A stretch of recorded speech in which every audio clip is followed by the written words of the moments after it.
As it may be apparent from the title, I am going to be extremely critical of Dr. Martin Luther King Jr. and his legacy, and I expect a lot of backlash for it, but that's okay. Because the purpose of this video is not to downplay or bash any of the incredible and amazing things that Dr. Martin Luther King did and his legacy and what he stood for, as I admire, revere, and respect him for many of the things that he did. But if a person was to tell me to not tell the truth about something or someone, or not to seek the truth and the entire truth about something or someone simply because of what I look like, and the person that I'm speaking about just so happens to look like me or have the same skin color as me as well, can kick rocks. There is never a bad time to tell the truth. There's never a bad time to seek the truth. I'm going to say it again. There is never a bad time to tell or seek the truth. And that's what the purpose of today's video will be. Because the truth of the matter is, simple research revealed to me that Dr. Martin Luther King was a pastor that did not even believe in the divinity of Jesus Christ. And believe it or not, Martin Luther King Jr. also happened to be a part of the same boule as yours truly, Sean Diddy Combs, which, by the way, Diddy is going to come up a couple of times in this video, because whether we choose to accept this information or not, Diddy and Martin Luther King both have things in common when it comes to things that they allegedly did behind closed doors. Look at it with me and double affirm the fact that much of our black press, as much as we like it, has not been honest in talking about this group of black men, for they respect it very highly and never speak negatively against it. We also know that we've had many black people who've been a member of it and have never ever broken the code or the creed and spoken to one who was a non-member. Though they pledge and swear that their goal is to represent you, you will have a hard time believing it when they don't even seek to let you know that they who help you are. And so, in July 17th, 1990, July 18th, 1990, the Los Angeles Times did a front page story on the left column about elite fraternity of black men. This elite fraternity of black men were described in the article as being influential, as being somewhat like Skull and Bones at Yale. And as it said these things, I was a little in awe, as the others, brothers in African Minds United and the Coalition Against Black Exploitation, as we all were intrigued by the fact that this group of men could have been in existence and we not know about them. And even other brothers and sisters. I remember talking to a brother who had been National Executive Secretary of Sigma, Phi Beta Sigma, been in fraternity land 37 years, had heard nothing of the Boule ever, though its founder had been a member. And so, as we began to talk about it with other people around the country, we began to realize that people didn't know about it. How you doing, Brother Warren? And not knowing that people didn't know about it, we just assumed that it was incidental, that everybody must know something about it, and that it was not mysterious or connected to all of those other things we had previously been talking about, like Cecil Rhodes and Baron de Rothschild and all the Halls of Haters, the ADL and the Diamond Jewish Connection. We've been talking about the Trilateral Commission, who is responsible for this economic summit that you'll be seeing on TV the next 3-4 days. You need to know that. And as I will demonstrate in this video, using his own words, which are freely available to the public, Dr. King rejected the Trinity. He called belief in the deity of Jesus Christ, quote unquote, harmful and detrimental. He denied the virgin birth and the second coming. He claimed that the Bible contains spiritual insights buried under absurd, quote unquote, legends and myths. He even told his congregation on an Easter morning that one's beliefs about the bodily resurrection of Christ, quote unquote, isn't important. This is not speculation or opinion. All this and more is laid out and will be laid out in this video, including extensive quotations straight from his own mouth and pen. By the traditional Christian definition, Martin Luther King Jr. was a false teacher, an antichrist, dispassionately speaking, And this isn't even half of it. This doesn't even touch the surface of what just weeks of research revealed to me about who Dr. Martin Luther King was in his entirety. It does not matter if you're a Christian. It does not matter if you even agree with him on the deity of Christ or if you believe in the Trinity or not. What does matter is that you have a person who purports to be a pastor, a Baptist pastor at that, and there are certain things fundamentally you must believe in to be a Baptist pastor, who is also telling and teaching to his congregation that Jesus Christ was not divine. That's problematic.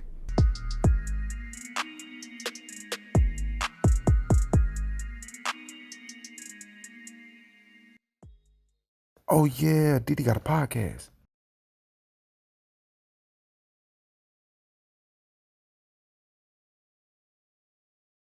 There's breaking news tonight coming from the National Archives and another batch of JFK assassination files. They include, though, an explosive FBI dossier, not on JFK, but on Dr. Martin Luther King. The Reverend Martin Luther King Jr. reflects then Director J. Edgar Hoover's deep suspicion and obsession with Dr. King, which was certainly no secret at the time. And it speaks to just how far he and the FBI went to try and discredit Dr. King. The dossier released today contains items that are both, and I say explosive, but they are unsubstantiated. CNN's Gary Tuckman joins us now with more. So what are you learning? What's in this stuff? Well, Anderson, among the more than 600 documents released late today by the National Archives is this one, a never-before-seen file titled Martin Luther King Jr., A Current Analysis. It's dated March 12, 1968, and includes a number of explosive allegations about the civil rights leader who was assassinated 23 days after this report was first compiled. When I was a kid coming up in the 90s, I remember thinking to myself, thinking about like when I was being taught about the civil rights era and things of that sort, one of the biggest questions I used to always ask myself in my head was, how come if the country was as racist as people said it was, which I am not denying, America definitely has a racist history, nobody can deny that, I don't deny systemic racism, any of that, but this is just bear with me for a sec. If we're being told that America is extremely racist, that means the FBI, the CIA, our education system, our police system, our criminal justice system, everything everywhere is full of racist white people. How come you got people like Martin Luther King and others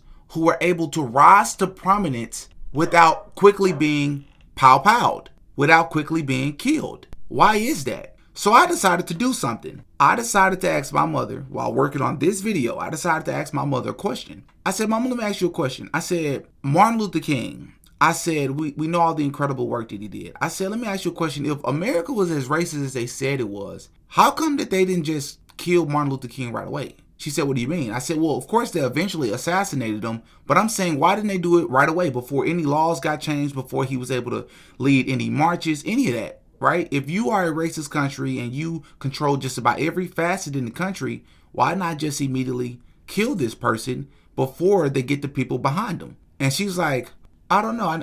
I never thought about that. And I said, right. She said, you make a great point. I said, right. That's something worth looking into at the very least. And I must say that the research that I did for this video, I think I have my answer.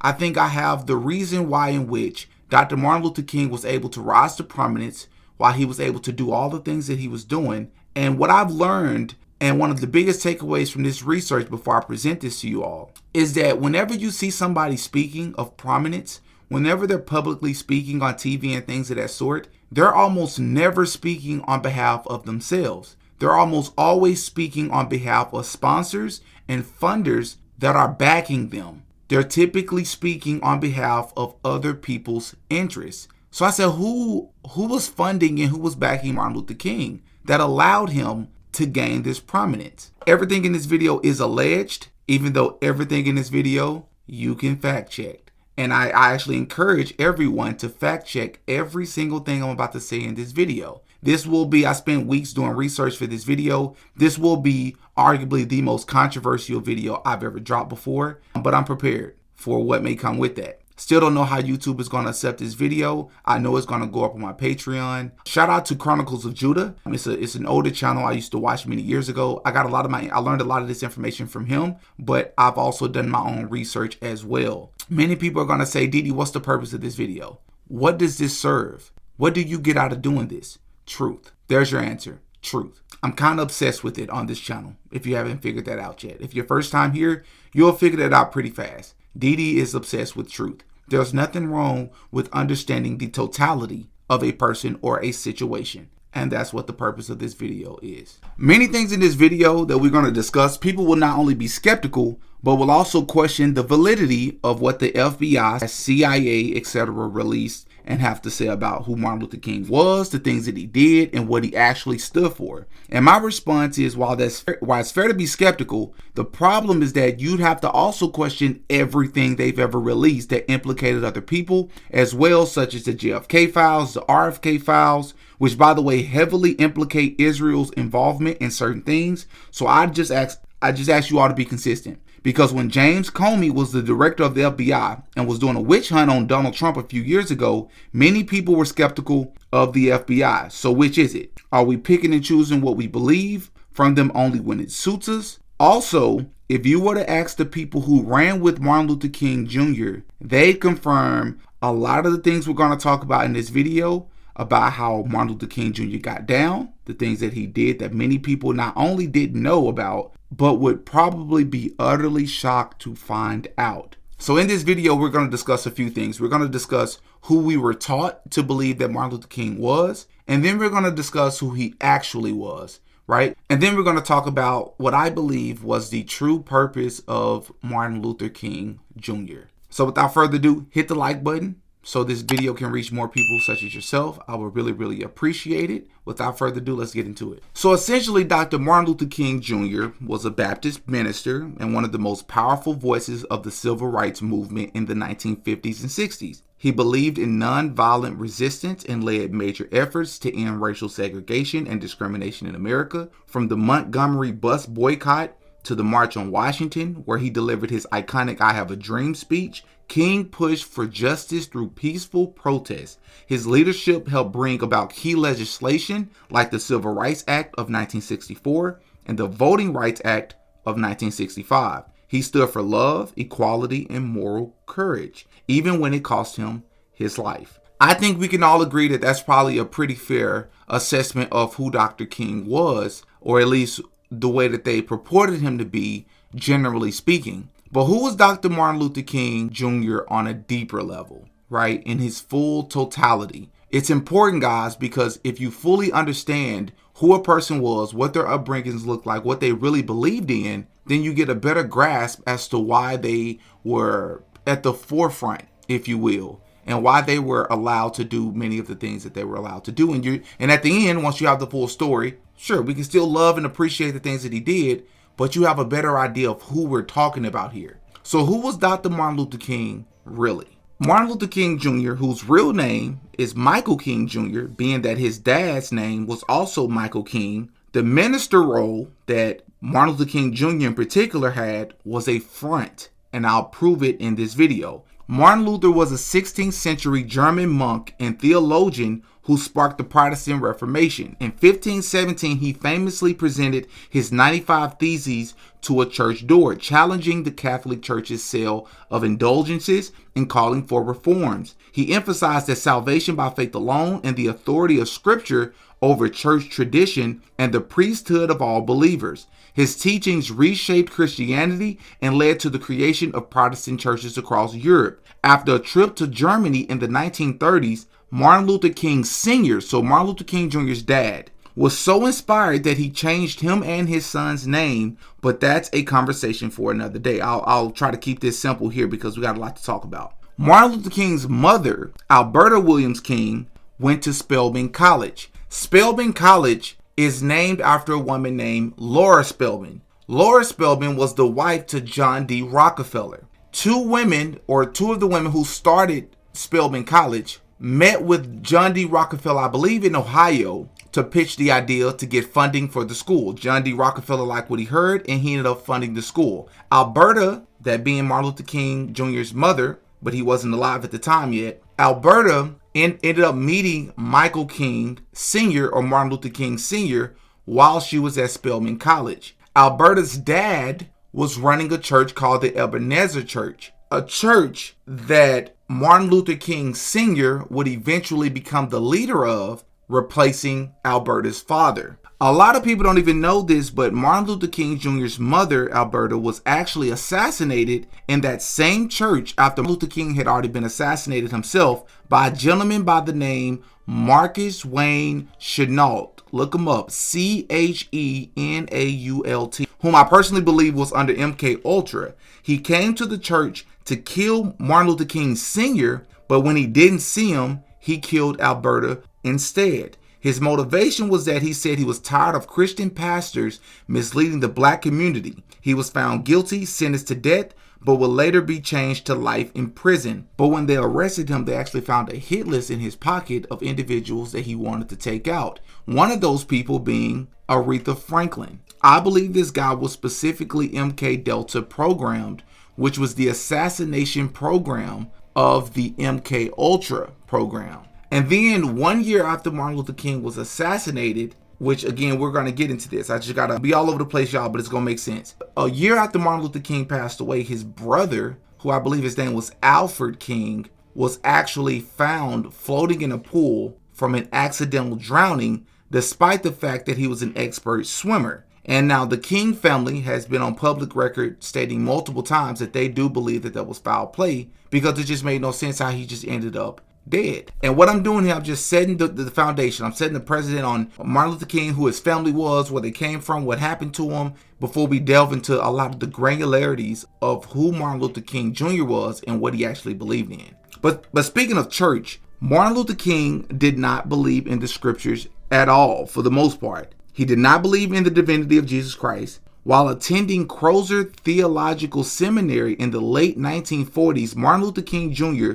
wrote academic papers that explored liberal theological views, including non-literal interpretations of Christian doctrine. In one such paper titled The Humanity and Divinity of Jesus, King critiqued some traditional doctrines and expressed openness to ideas common in liberal Protestant theology at the time. In his Crozer Seminary paper in 1949, Martin Luther King Jr. stated, "The more Orthodox Christians have interpreted Jesus as the divine Son of God, but the liberal theologians contend that Jesus was not God in the metaphysical sense." He also wrote, "It is quite possible for one to believe in the historical Jesus without accepting the divinity of Jesus, questioning the traditional views of Jesus' divinity as part of his seminary education, not public ministry." I want to make sure we get that understood. He did not talk about this in his public ministry. This was only in his seminary education that he wrote this, that I'm aware of at least. It says here, the legacy of King must be understood rightly. Martin Luther King as he is remembered. And this is the section where they pretty much just talk about how the general public pretty much recognized Martin Luther King, essentially the way in which we know Martin Luther King, who we know him to be. But if you come down here, it says Martin Luther King as he is not remembered. As may be apparent from the title, this article is going to be critical of Dr. Martin Luther King's place in American Christianity. The following is meant to impress upon readers that one should be vigilant not to let popular cultural narratives dictate one's role models, especially on the subject of public faith. The fact is, not only was Dr. King not a good example of public faith for Christians to follow, Dr. King, theologically speaking, was an enemy of God, as will be demonstrated below. Using his own words, which are freely available to the public, Dr. King rejected the Trinity. He called belief in the deity of Jesus Christ harmful and detrimental. He denied the virgin birth and the second coming. He claimed that the Bible contains spiritual insights buried under absurd legends and myths. He even told his congregation on an Easter morning that one's belief about the bodily resurrection of Christ isn't important. This is not speculation or opinion. All this and more is laid out below in extensive quotations straight from his own mouth and pen. By the traditional Christian definition, Martin Luther King Jr. was a false teacher, an antichrist, dispassionately speaking. Now, these facts about Dr. King, while being matters of public record, have strangely not become common knowledge. And so I am not insinuating that everyone who has ever held King up for a Christian example has a seared conscience. My guess is that the material below will be surprising or even disturbing to many readers. Nevertheless, I feel strongly that if so highly esteemed a model for public Christianity as Dr. Martin Luther King was, actually anti-Christian in his confession. Christians must be alerted and informed before holding Dr. King up as an example. Spiritual leaders especially must beware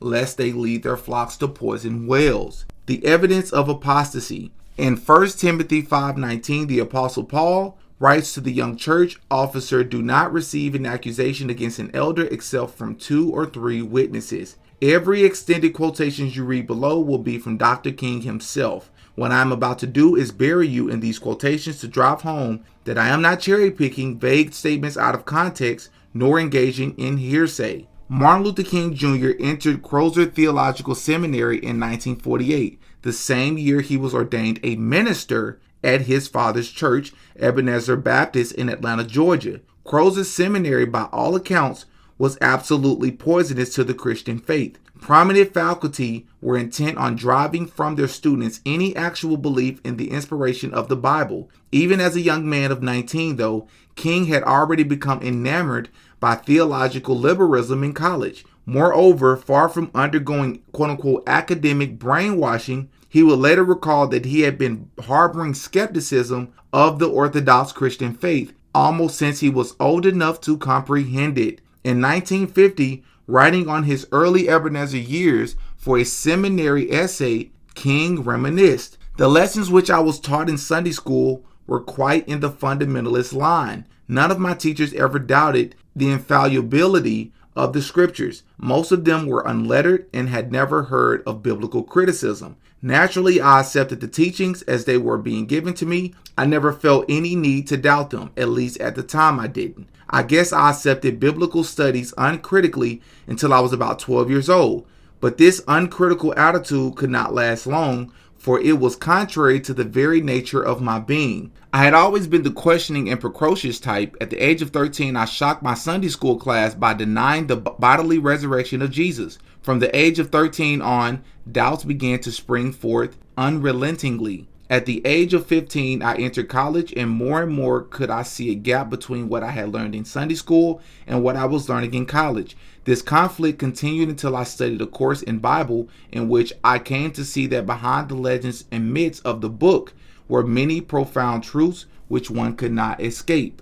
And I'm not going to spend too much time on that article. I'm going to include the link to it below, and I'm going to include the links to everything in the description of this video. But the video will be too long if I spend too much time there. I think I've already driven the point home for that. But essentially what I'm getting at is, since Trump has released the assassination related documents earlier this year on MLK, I believe this set in motion, what we'll find out when the complete FBI surveillance tapes, covert recordings, memos, wiretap transcripts, etc. are released, which are sealed until January 31st, 2027. And it is said to be over 17,000 pages of just the FBI file portion alone, but over 64 million pages, equating to 35,637 feet of quote-unquote domestic security records. This included bugs in his offices, home, hotel rooms, meetings, conversations, and alleged personal and secret behaviors, right? And this is supposedly from the years of 1963 to 1968, but it could go as far back as the late 1950s. But just to be clear, this information pertaining to Martin Luther King Jr. is labeled as obscene. I'm going to say it again. The information about Martin Luther King is labeled as obscene. And the definition of obscene is of the portrayal or description of sexual matters offensive or disgusting by accepted standards of morality and decency. And just so we're all on the same page, it is said that Martin Luther King Jr. may have children all over the country by both black and white women, which we'll get into later. Among the claims detailed, Martin Luther King Jr. was involved in extramarital affairs and other sexual activities that, if true and revealed publicly, would have been devastating to Dr. King and his movement.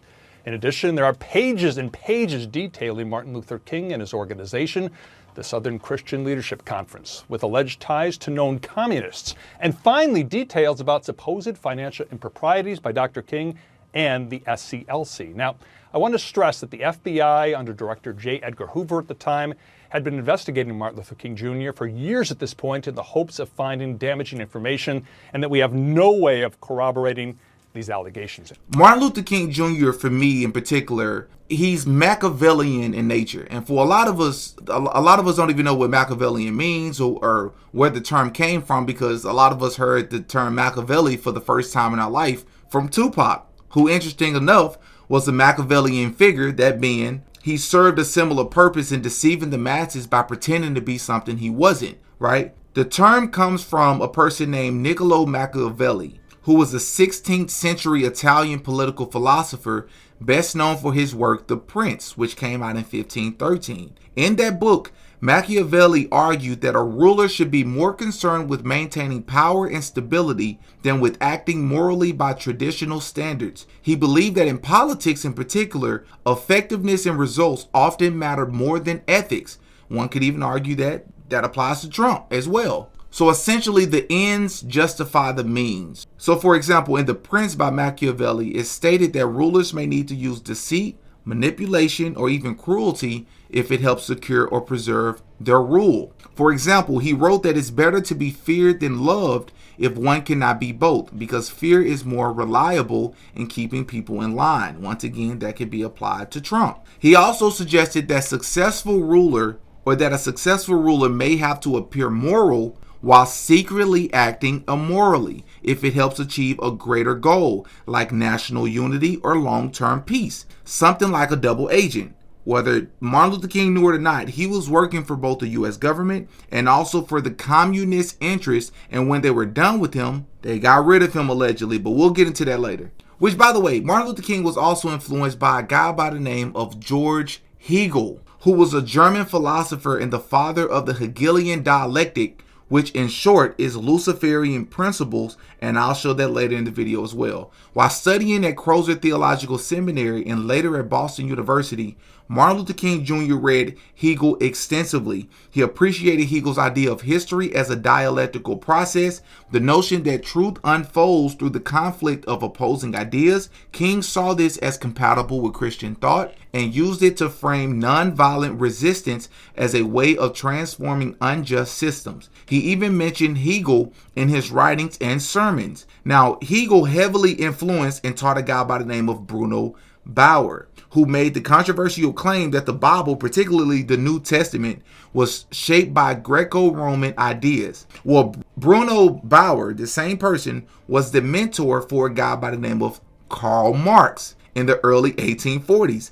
But Bruno would eventually separate himself from Karl once he saw them developing the revolutionary strategy we all know to be Marxism, which Bruno heavily disagreed with. And this will definitely be important to remember for later in the video. So let's talk about organizations Martin Luther King was a part of. So Martin Luther King went to a school called Highlander Folk School that trained people how to protest injustice peacefully, organize their communities, and demand equality. Now, a woman by the name of Rosa Parks also went to this school, and the reason why this is relevant is because Rosa Parks was a part of a quote-unquote staged boycott. Yes, you heard me correctly. Rosa Parks was not the actual person who refused to give her seat up that caused this revolutionary reaction after the fact. This right here was Hegelian Dialectic tactic in itself, because it was actually another young lady 9 months before who was 15 years old and pregnant who refused to give her seat up. But before we even move forward with that, I just have a question.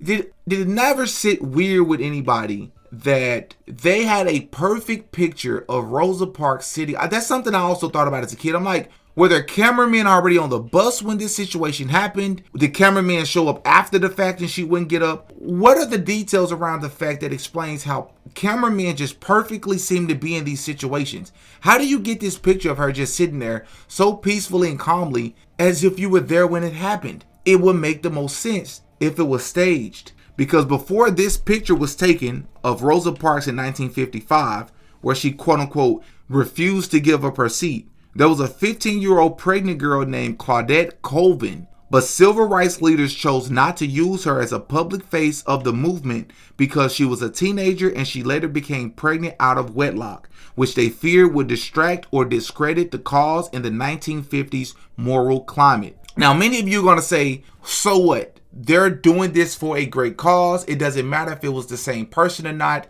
What matters is that it happened and they were trying to push for change. I get you. But the problem is, it should at least bother you a little bit. It should at least trouble you a little bit to find out that we were lied to about who the person was and what the circumstances surrounding the situation was about. Because Rosa Parks was not the person. She didn't refuse to give up her seat, and the picture that they show was a staged photo. That's a problem. But back to the school. So the Highlander Folk School was founded by 3 people. A guy by the name of Miles Horton, Don West, and James A. Dombrowski. Miles Horton was closely affiliated with Martin Luther King Jr. and 2 other individuals by the name of Carl and Ann Braden. Carl and Ann Braden were white Southern journalists and civil rights activists known for their anti-segregation work in the 1950s and beyond, but also heavily involved in Hegelian dialectic tactics themselves. Ann Braden, in particular, was a longtime supporter of Highlander. She gave workshops there,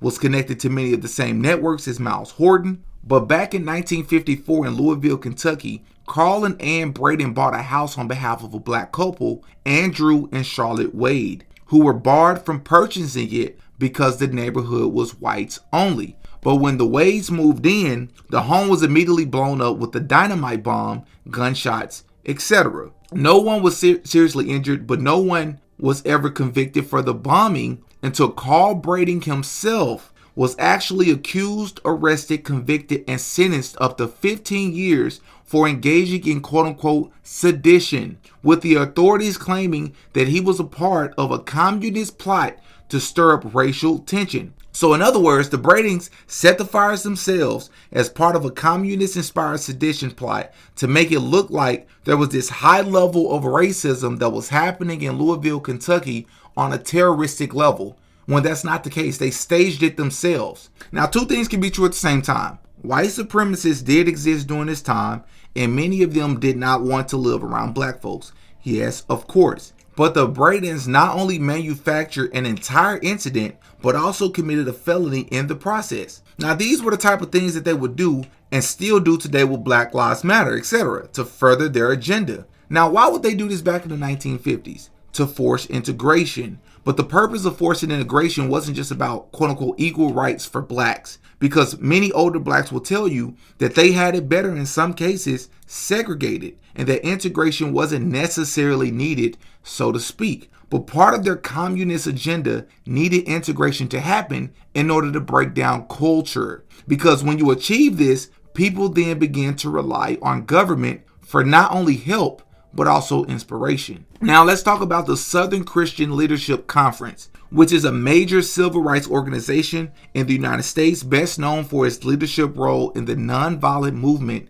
to end segregation and promote racial justice during the 1950s and 60s. It was founded in 1957 by Martin Luther King, serving as his first president. Now, there was a lot of FBI surveillance that was taking place throughout Martin Luther King's life, as a lot of us know already. But we're going to, for this section of the video, we're going to particularly talk about some of the FBI surveillance that took place during what we're going to call SCLC, which is what we're going to call this place in short. We're going to talk about some of what the FBI surveillance claimed to have witnessed during their surveillance of this conference. They have alleged that they have audio of Dr. Martin Luther King Jr. involved in extramarital affairs, including during the SCLC events. Which, by the way, is common knowledge that Dr. Martin Luther King actually wanted to be with a white woman that he met at Boston University, but he couldn't because of the time that they were living in, so he settled for Coretta Scott King, but that's neither here nor there. The FBI even attempted to use these recordings that they found on Dr. King during this time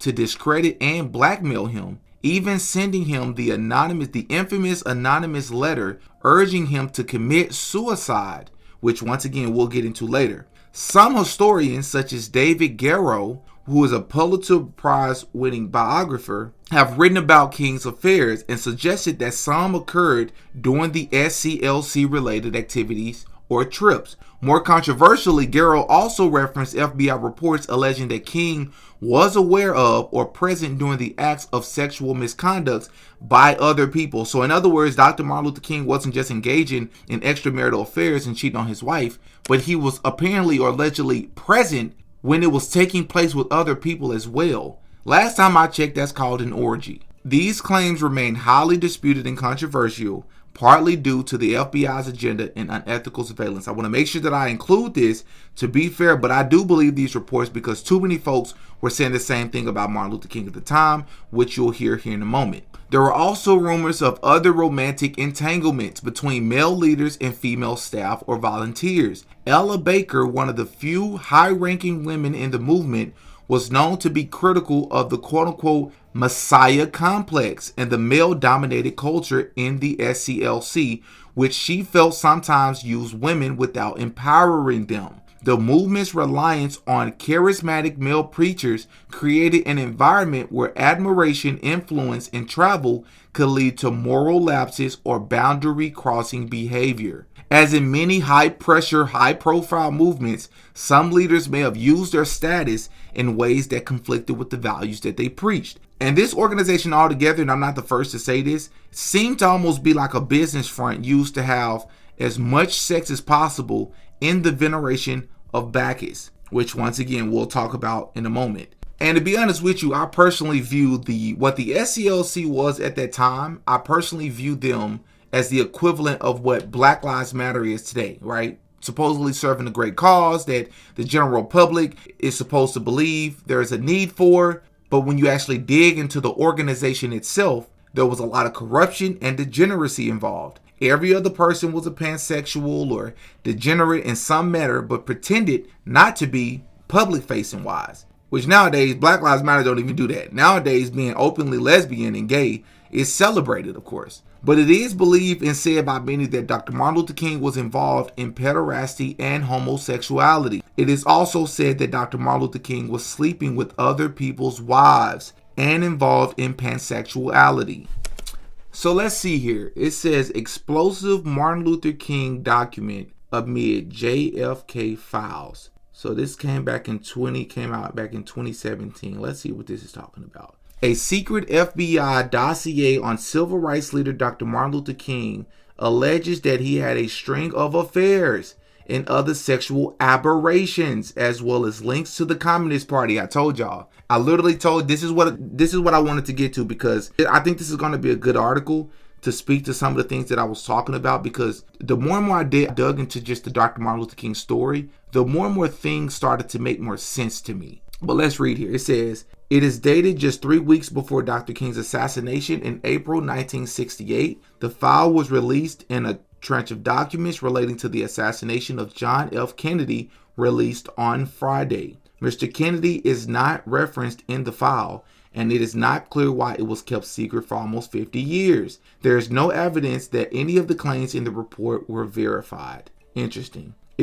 Its cover shows it was assessed in 1994 by an FBI task force on the JFK assassination, which concluded none of the documents should be released. Many of the allegations contained in the paper appear to be reports of private conversations between others or hearsay reported third hand. One allegation that King had a mistress in California with whom he fathered a child was attributed to a very responsible Los Angeles individual in a position to know. Among its other accusations are that Dr. King was surrounded by advisors with strong links to the Communist Party USA. His statements were always subject to approval by the alleged communist sympathizers. He was a secret supporter of communism, a wholehearted Marxist. I told you guys, and it makes sense. His organization, the Southern Christian Leadership Conference, set up a tax dodge to raise funds for its activities. Dr. King took part in drunken sex orgies and coerced young women to participate. He had love affairs with at least 4 women, including folk singer Joan Baez, which, by the way, my understanding, and we'll talk a little bit about this later in the video, this is saying that he was involved with 4 women is actually very underwhelming. They're saying that he could have potentially been involved with 4 women a night. That's what some of the reports I found was saying. Let's see what it says here. The list of alleged indiscretions would likely have been deeply problematic for the civil rights leader if it had been made public in 1968. It says the reason King enjoyed this close relationship with communists is best explained by the fact that Levinson, someone we're going to talk about here in a second, in February 1962, passed the word to Gus Hall, General Secretary of the Communist Party USA. King is a wholehearted Marxist who has studied it, believes in it, agrees with it, but because of his being a minister of religion, does not dare to espouse it publicly. It says, in addition, King has been described within the Communist Party USA as a true, genuine Marxist Leninist from the top of his head to the tip of his toes. Let's see here. It says Dr. King was killed before the planned march. A slow thinker with abnormal sexual preferences. Now, what does that mean when it says abnormal? What could that mean? We know what normal sex looks like. So what could they mean when they're saying abnormal? Despite Dr. King's historical reputation as a skilled speaker, the FBI file claimed that other advisors approved everything Mr. King said. King is such a slow thinker, he is usually not prepared to make statements without help from someone. And I'm going to tell you all really why that was. It's because he needed approval. He had to get approval from his handlers that were around him. And we're going to talk about that in a moment. Linking Dr. King to communism, it claimed King is a wholehearted Marxist. Yes, we already read this in the document. And another part says, during the early 1960s, the CPUSA, the Communist Party, was striving to obtain a Negro labor coalition to achieve its goals in this country. Martin Luther King Jr. and his organization were made to order to achieve these objectives. The most salacious claims about Dr. King's sex life are contained in a dense collection of rumors in the final 2 pages. What does it say here? One room had a large table in it, which was filled with whiskey. The 2 Negro prostitutes were paid $50 to put on a sex show for the entertainment of guests. A variety of sex acts deviating from the normal were observed. So that sounds like there's some level of homosexuality there, whether that be between just the women or maybe even, Dr. Martin Luther King and other men. I'm not sure. This activity is not new to King and his associates. As early as January 1964, King engaged in another 2-day drunken sex orgy in Washington, D.C. Many of those present engaged in sexual acts, natural as well as unnatural, for the entertainment of onlookers.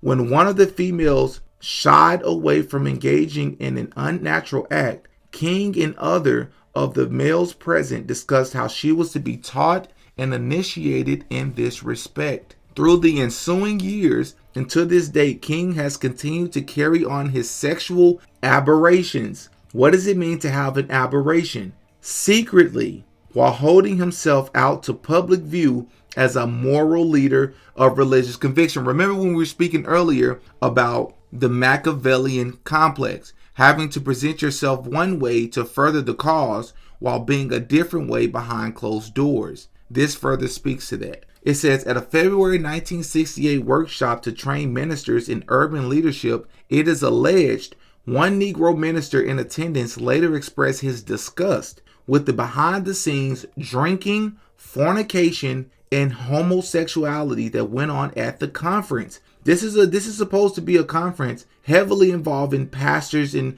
people involved in the church. I want to remind everybody of that. Several Negro and white prostitutes were brought in from the Miami area. An all-night sex orgy was held with these prostitutes and some of the delegates. There was also an undercover FBI agent who just so happens to be an African-American woman named Julia Brown, who her job was to infiltrate these communist organizations or these communist individuals who were infiltrating part of the civil rights movement, right? And she has some allegations about Dr. Martin Luther King that I think are worthy of hearing. Take a listen. Well, I say it is frightening, and it should be frightened to the entire American people that he has demanded $10 billion. And if he doesn't get it, then there may be riots this summer. Martin Luther King is nothing but a blackmailer, and he should be arrested for blackmailing because he certainly has blackmailed the United States government. There's one thing that bothers me, and that, as a Negro yourself, why do you talk so bitterly against Martin Luther King and a lot of these other people of your race? Well, let me tell you something. I don't put my race before I do my country. Being a Negro woman doesn't matter to me who is a Negro, who is a white person. If they are enemies of our country, then they are certainly my enemies too. Now, I believe that, this push for economic reparations, which is what she's referring to, this is what this $10 billion that Dr. Martin Luther King was demanding. There were economic reparations. Now, I believe this push for economic reparations was what eventually got Martin Luther King killed, because this was literally, when she came out and said this was a week before he died. Literally a week, right? So the civil rights era wasn't necessarily about the quote-unquote equality for blacks, as I was saying. It wasn't just about equality for black folks, so to speak. It was about bringing everyone into the fold so that they could easily be controlled and manipulated, including black people. But when you start demanding billions of dollars for black folks from the U.S. government and getting into, things like the Workers' Rights Association and the Vietnam War, protesting it, I mean, that's where I believe he went too far, because now you're messing with these folks' money. And I believe he just had too much power and he was trying to flex his power, similar to what we've been seeing with Diddy. We've talked about that, not on the like a Martin Luther King positive scale, but nonetheless, I feel like Diddy was flexing his power too much when he decided to sue and pull the racism card with the liquor company Diageo, which we've talked about on this channel. I believe it's similar with Dr. Martin Luther King. I believe he was flexing and he had gotten too big and he had to go. I mean, that's just my opinion. And something else I've noticed, and this will be something a lot of you all who've been following the channel are already aware of, because I've spoken about it quite a bit over the years. But something I've noticed is most people of prominence happen to either be a member of a fraternity, a sorority, or Freemasonry, either public records or otherwise. So for example, most presidents are known Freemasons. That's a fact, not a conspiracy theory. Kamala Harris was an Alpha Kappa Alpha. Maya Angelou was an Alpha Kappa Alpha. Shirley Chisholm, the first black woman in U.S. Congress, was a Delta Sigma Theta. Aretha Franklin, the person that was on the hit list, was a Delta Sigma Theta. Michael Jordan, Omega Psi Phi, right? Even the head judge or the Chief Justice of the Supreme Court during the Brown versus Board of Education in 1954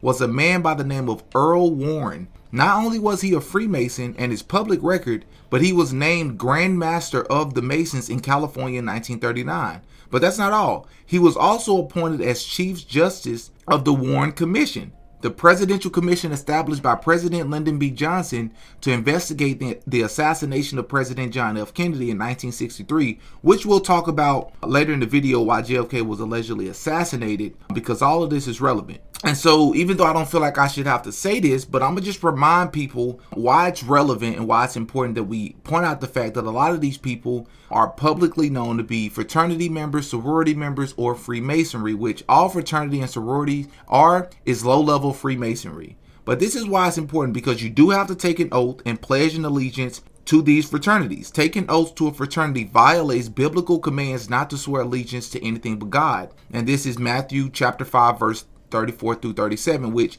again, a lot of these people are Christian. They claim to be Christian. So this is important. So it doesn't matter if you're Christian or not. It doesn't matter if you believe in God or not. What matters is that these people purport to be Christian, but you literally have to take an oath to pledge an allegiance to these fraternities. It has even been revealed that many of these fraternities, if not all of them, literally take Bible verses, replace the word Jesus or God with the name of the fraternity. So they replace the name God or Jesus in scripture, and they replace it with the name of the fraternity, and then they have the member to repeat the new verse back to the fraternity as part of the initiation ritual. Many ex-members have come out and revealed this. They also are sworn to secrecy, including the rituals, just like Freemasonry. Their initiation rituals include phrases such as quote-unquote loyalty above all else, and uses exalted language about the fraternity that resembles reverence or worship. Any language that exalts a human group to godlike status is idolatrous. And there's a reason why these places are called Greek letter fraternities, because they draw on Greek gods, Greek mythology, and esoteric symbolism like sphinxes,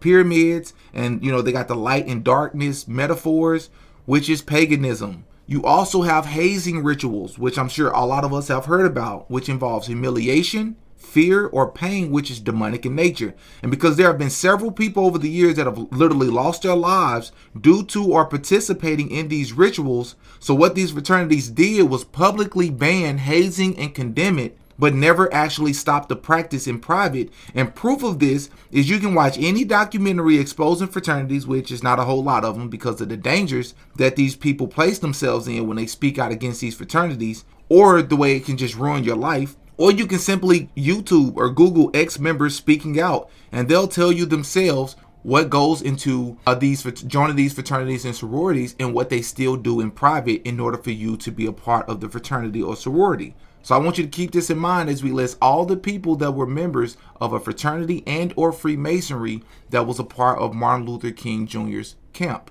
So you had Ralph Abernathy, who was a co-founder of SCLC. He was Alpha Phi Alpha. You had Andrew Young, who was an SCLC leader. He was also Alpha Phi Alpha. Jesse Jackson was Omega Psi Phi. John Lewis was Phi Beta Sigma Fraternity. You had Hosea Williams, who was an SCLC field general. He was also Alpha Phi Alpha. Joseph Lowry, who was a co-founder of SCLC and later the president of SCLC, was Alpha Phi Alpha. Julian Bond was Alpha Phi Alpha. C.T. Vivian was Alpha Phi Alpha. Benjamin Mays was Omega Psi Phi. Roy Wilkins was Alpha Phi Alpha. Thurgood Marshall was Alpha Phi Alpha as well. And Thurgood Marshall, by the way, for those of you who don't know or don't remember, was the lead attorney helping to end racial segregation through the Supreme Court case Brown versus Board of Education in 1954 that we just spoke about earlier. Rosa Parks was an Eastern Star, and for those of you that don't know, that's the female version of Freemasonry. Martin Luther King Jr.'s wife was an honorary member of Alpha Kappa Alpha, and for what it's worth,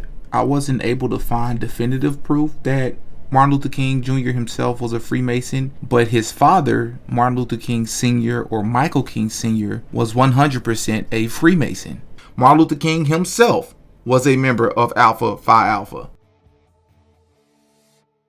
But I did want to read this article here because I remember seeing this a few years ago, many years ago, and I remember thinking to myself, this is interesting because apparently Dr. Martin Luther King is a Freemason, but it's controversial because apparently a Grand Mason decided to make Dr. Martin Luther King a Mason in sight or something like that after he passed away, which is a lot of Freemasons apparently didn't like this.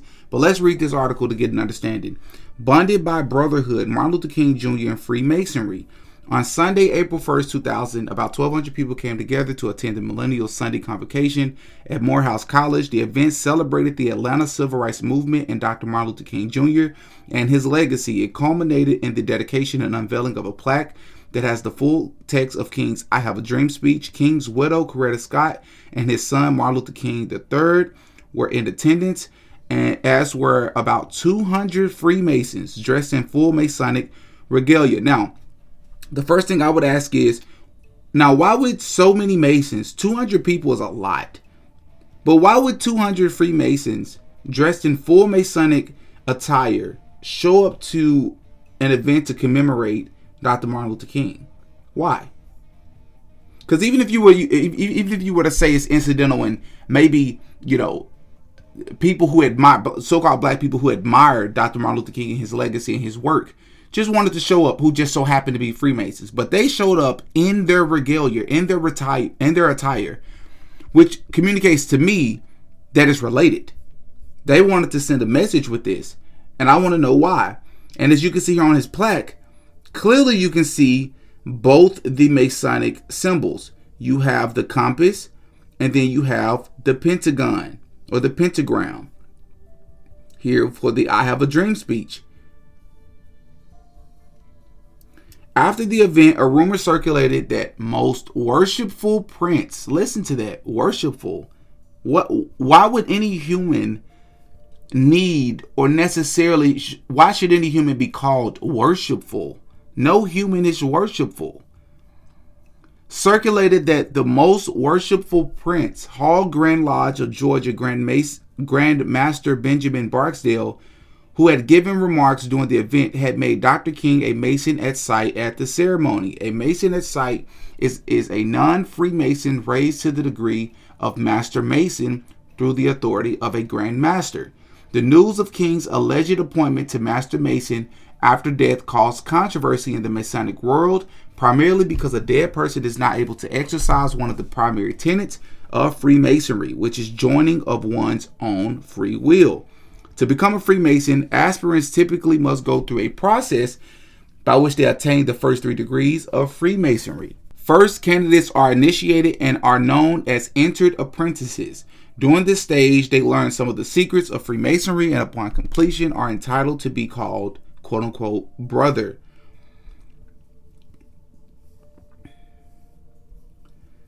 It says, after apprenticeship, they ascend to the next degree, which is called fellowcraft. As the fellowcraft stage, suppliants become journeymen of sorts, or traveling man. That reminds me of learning Masonic wisdom, symbolism, and philosophy at a higher level.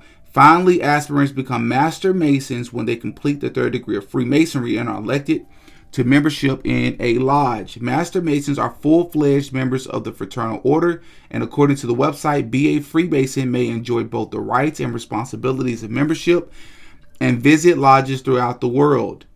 In an article, a magazine from the Dr. King is not a Mason, Barksdale told the article's author. Brother Burrell Farmer of the Prince Hall Grand Lodge of Texas, you cannot make a dead person a Freemason. Again, Dr. King was never a Prince Hall Mason. However, with the permission of Miss Coretta Scott King, I was given permission to name a Dr. Martin Luther King Jr. scholarship to assist a worthy young man to attend Morehouse. That is very, very interesting. And as you can see there's one of the lodges, one of the Prince Hall Mason lodges. That's very interesting. But again, you gotta question what would make them want to, hold them up to such a high level in Freemasonry, right? Thurgood Marshall, by the way, was also a Prince Hall Freemason. Hosea Williams was also a Prince Hall Freemason. And it is said that everyone on that balcony that was not wearing a tie knew what was about to happen to Dr. Martin Luther King Jr. So yes, that includes Jesse Jackson. Everyone that was wearing a tie had no clue. Now, do I know this to be a fact? No. Everything I just said is alleged. But do I know this to be a fact? No. But the later information I share will make this theory very interesting. Let's just say that. Now, to be fair, there was an assassination attempt on Dr. Martin Luther King Jr.'s life, maybe a decade before he was actually killed. But it is very important to note that a lot of people don't even know that Dr. Martin Luther King actually foretold his death the night before he was killed in a speech in Memphis. He literally told the audience at the Mason Temple Church, is it a coincidence that he foretold his own death at a church called the Mason Temple? He says, like anybody, I would like to live a long life. Longevity has its place, but I'm not concerned about that now.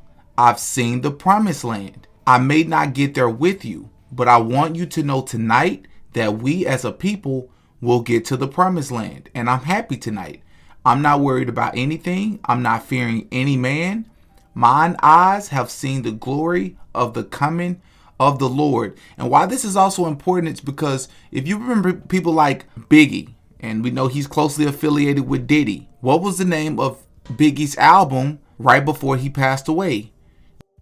You had Tupac, who has multiple songs before he died foreseeing his own death. These are some of the Freemasonry things that I feel like happens right there in our face, and we easily overlook it because there are a multitude of other things that these people were doing, a multitude of other speeches and other songs that these people release that almost we clump everything in together instead of being able to look at the signs that are right there in our faces. And as I mentioned at the beginning of this video, Martin Luther King Jr. and Diddy were a part of Sigma Pi Phi, which was not only a fraternity, but it was specifically the Boule. And for those of you who are not familiar with the Boule, I've already talked to you about some of the things and initiation rituals that goes into fraternities and Freemasonry. But I'm going to let you all listen to this guy who was Diddy's sex slave, whom I've played on this channel multiple times. I want you all to take a listen to how he describes the Boule and how they get down. Diddy and Ross, which are good buddies, okay? Mm-hmm. They're gay. Who? Both Diddy and Ross and Khaled, they're all gay. Okay? DJ Khaled, Rick Ross, yeah. And P. Diddy? Yeah. They're all gay? Yeah. Gotcha. I know you may or may not, I know you're gonna believe. You have what's called the Illuminati. How do I know this? Yeah, that's what I want to know. How do you know this? You know Sean Combs? Puff Daddy? Yeah. P. Diddy, whatever you call himself these days. Yeah, go ahead. Yeah, he's part of what's called the Boule. The Boule is a branch of the minority. Okay. I had settlement with Sean, okay? Okay? And he belongs to that agenda. That's what's so famous. I had sex with Cassie and Sean. Basically, he would masturbate, tell me what to do with Cassie. I had like 15 encounters, and I heard a lot of business. Because what they would do is Sean talks a lot on the phone and on the TV with speakers and stuff, and I was like a slave, okay? For them, that's what I was. That's all right? I called Purpose, and I came back and I sued him for the Purpose and won. But Mark Rosa and Ben Mercedes were his attorneys, okay? And Christopher Leon's here was my attorney. They asked me to turn in that, which was the video recording, and I did so. They gave it back to me accidentally, and it's possible, I threw everything out, it's possible I can produce a copy. Gotcha. It's possible, I'm not sure. Now, my settlement put me in a box. Basically, I couldn't talk because I was going to be sued. So I let it be, but they've been following me, and they've had, Mark Garrett has had the FBI on me, has had other agencies looking at me and spying on me, okay, because they want to set me up as an extortionist. Like if I was extorting Sean for money. It's wrong. Basically what happened is Diddy and Ross, which they're good buddies, okay, they're gay. Who? Both. Diddy and Ross. And Khaled. And even his ex-wife, who is an attorney, got interviewed, and that video actually dropped earlier today, where she came out and confirmed several things that was going on with him. One of them being that she 100% believes that he was a victim. So before any of you want to hop in the comment section and tell me how this is very insignificant and it doesn't have anything to do with anything, I beg to differ. Now we're going to read a couple of articles, and as always, I encourage you all to do your own research. I'm not saying to just automatically believe everything that we read or that I show you. I'm just trying to help you think. You know what I mean? So do your own research. I'll include the links to these articles in the description once again. So let's read here a little bit of the history again. I'm going to read this one and then one more, and then I'm going to pick this article right here in particular is sort of like a transcript, if you will, of a video clip that I'm going to show you, but I'm not going to show you the entire video because it's like 2 hours long. So I'm going to just show you an excerpt from the clip. It's the clip that I played at the beginning of this video of the gentleman talking about the Boule. So let's read a little bit about who the Boule is and what they stand for. All right, so there's the video there, right? It says, Incorporated, founded May 15, 1904 in Philadelphia, Pennsylvania. This is the first black fraternity in America and was before the first black college frat, Alpha Phi Alpha Fraternity Incorporated, which is the one that Martin Luther King is a part of, right, as well, which was founded December 4, 1906. The Boule is a black Greek secret society based on another secret society founded at Yale University called Skull and Bones, which we've also talked about Skull and Bones on this channel because the Bushes went there, right? The Skull and Bones is a secret society that's held on Yale's campus. The Boule's primary founder was Dr. Henry Minton, along with Dr. Eugene T. Henson, Edwin Clarence Howard, Algernon, Brashear Jackson, Robert Jones, Abel, and Richard John Warwick of Philadelphia. The founding member of the New York chapter, W.E.B. Du Bois, said the Boule was created to keep the black professional away from the ranks of Marcus Garvey. One thing that needs to be pointed out is the time period. Shortly after the founding of the Boule was also a time Marcus Garvey's Back to Africa movement was reaching 1 million plus people without TV or radio. Du Bois emphasized, as Coakley stated, the importance to steal the black professional away from Garvey because an Afrocentric organization that articulated and captured the black professional would give whites no safe haven in the black community. So the Boule, the remaking of the House Negro, was necessary to build a group of Negroes who had an investment in protecting the white system as produced by whites having stolen this land. This is post-Reconstruction, taking away the articulate Negro, now desiring to replace them with organized institutions to keep them away from self-improvement. So we find in the same period as the founding of the Boule, the founding of the 4 black male Alpha Phi Alpha, Kappa Alpha Psi, Omega Psi Phi, and Phi Beta Sigma, and 4 black female Alpha Kappa Alpha, Delta Sigma Theta, Zeta Phi Beta, and Sigma Gamma Rho. College-based fraternities and sororities. We also find the founding of the NAACP and the Urban League. All of this was created around the same time, guys. Du Bois was one of the strongest opponents of Garvey and was an instrumental tool in stopping one of the strongest grassroots movements in this century. What was Garvey's plan? His plan was to take as many Africans from the Americas and start a settlement in the nation of Liberia, and then help the new nation produce and control their own rubber crops and other industries and natural resources. And as I was telling you all, I am under the belief that Dr. Martin Luther King, while yes, he did a lot of good, I believe that good just so happened to come from it, right? But I believe the ultimate purpose was to use these people, because otherwise, during the time of segregation and open racism and systemic racism, so-called black people are not going to listen to white folks, generally speaking, right? So how do you do it? We talked about this in the Tupac video. You create the leader for them, right? You create the quote-unquote messiah for them, and you're controlling this person behind the scenes, and you're having black, because even today, we see people worship skin color. You see what I'm saying? And now you can prevent them from going in a particular direction or thinking a particular way. Instead, you can have them to think the way you want them to think. Let's go down here. It says, Garvey said, if the oil of Africa is good for Rockefeller's interests, if iron is good for Carnegie Trust, then these minerals are good for us. Why should we allow Wall Street and the capitalist group of America and other countries exploit our country when they refuse to give us a fair chance in the countries of our adoption? Why should not Africa give to the world its black Rockefeller, Rothschild, and Henry Ford? Du Bois, along with Alain Locke, the first black Cecil Rhodes scholar, publicly defied Garvey by calling him a gorilla any chance they got. Locke was, but I'm gonna skip this part. Let's get here, because again, I'll include the link. I don't want to read too much of this. I want to get to the juiciest parts. All right, it says here, the question is, why were these black devils like this? The answer may lie in the fact that the Boule is a Greek organization. The name Boule is a Greek term meaning advisors to the king. The question is, who's the king? The king that they advise or protect are the white secret societies responsible for white supremacy. The first white Greek fraternity, Phi Beta Kappa, the Illuminati, Rhodes, Rothschild, Secret Society, Skull and Bones, the Masons, the Round Table Group, the New World Order, One World Government, the Carnage, Mellon Rhodes, Milner's Kindergarten, the Rose Crown, Times Crown, All Souls Group, Cliveden Sect, and numerous other wealthy family organizations. All are simply alias, and go by many names, but consist of same members and ideologies. These white beasts have raped, murdered, and colonized our people for hundreds of years, and their children continue to genocide against people of color around the globe.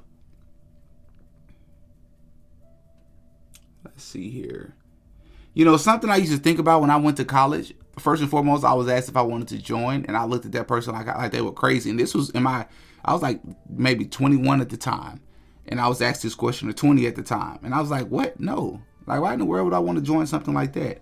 And I wasn't really asked too many times after that by anybody. But something I always noticed was, if it's all about, you know, self-development and the things that they publicly say, which if you just use any critical thinking skills, you know that it's more than just self-development. There's hierarchies and favoritisms and secrets in a lot of organizations, right? And so don't tell me that these fraternities and sororities are any different. Of course they're not. But something I noticed was that mostly white people, both men and women, were a part of certain fraternities, and then the black people were a part of different ones. Why is that? I think we're reading into why is that. It says here, who is the Boule? They are the so-called talented 10th. Du Bois is famous of speaking of. It must be also noted that Du Bois Locke was a gay man. Du Bois was also perceived to have homosexual tendencies. They are a mutation of a white man that seeks to represent something he is not. Greek. They are prominent blacks white America gave to us, like P. Diddy, like Tupac. Collectively, all 5,000 plus members in 112 chapters throughout the United States and West Indies, making up the wealthiest group of black men on the planet. And I'm just going to read this, and then we're gonna just wrap it up for now with this one. The history of the Boule.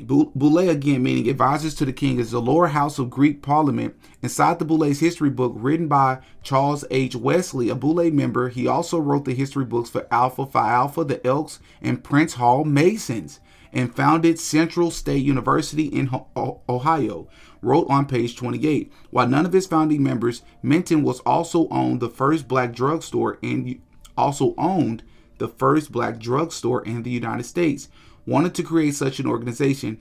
Minton wanted to create an organization which would partake in the tenets, basis or root of Skull and Bones at Yale. Now, who is Skull and Bones? Skull and Bones, aka Brotherhood of Death, alias the second chapter of the Illuminati, incorporated for business purposes as Russell Trust, was established in 1776 at Yale University in New Haven, Connecticut. Most politicians, both black and white, are Masons, but there is a difference. Non-whites can only attain 33 degrees, and whites can get 33 1/3.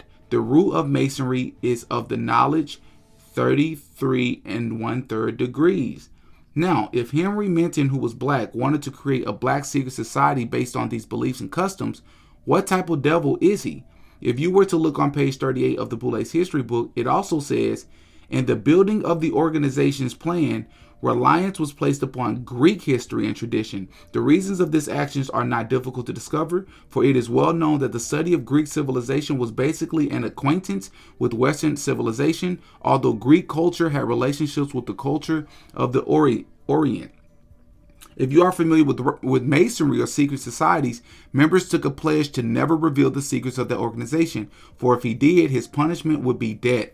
This is why it's difficult to get any of the Boule members to tell us what's up. And then somewhere else in this it talks about they believe that, the Greek societies are the origin of civilizations and that they're responsible for a lot of things, when we know that that's not necessarily the case. Let me see if I can find the part where it says this. It's also interesting here. It says, one must also note that NAACP co-founder Joel Spingarn, a known beast who spied on the African community, was also very influential in the finding of the Boule. A lot of us don't know that a lot of these organizations were really a front. They were supposed to defend the countless atrocities against black people. On the contrary, we found out the very whites were complaining about actually helping find these organizations. This makes a lot of sense now. I see why the NAACP doesn't even own the building national headquarters that is located there. Think about it. With all the loot the NAACP gets annually, and they still have to pay rent for their building. That's because they have to answer to someone, white people, who is their major fundraiser. Now, I know this one is heavily predicated on race, but I need you all to stick with me because I believe race is going to play a role when you're talking about the origins of these organizations. Look at it with me and double affirm the fact that much of our black press, as much as we like it, has not been honest in talking about this group of black men, for they respect it very highly and never speak negatively against it. We also know that we've had many black people who've been a member of it and have never ever broken the code or the creed and spoken to one who was a non-member. Though they pledge and swear that their goal is to represent you, you will have a hard time believing it when they don't even seek to let you know that they who help you are.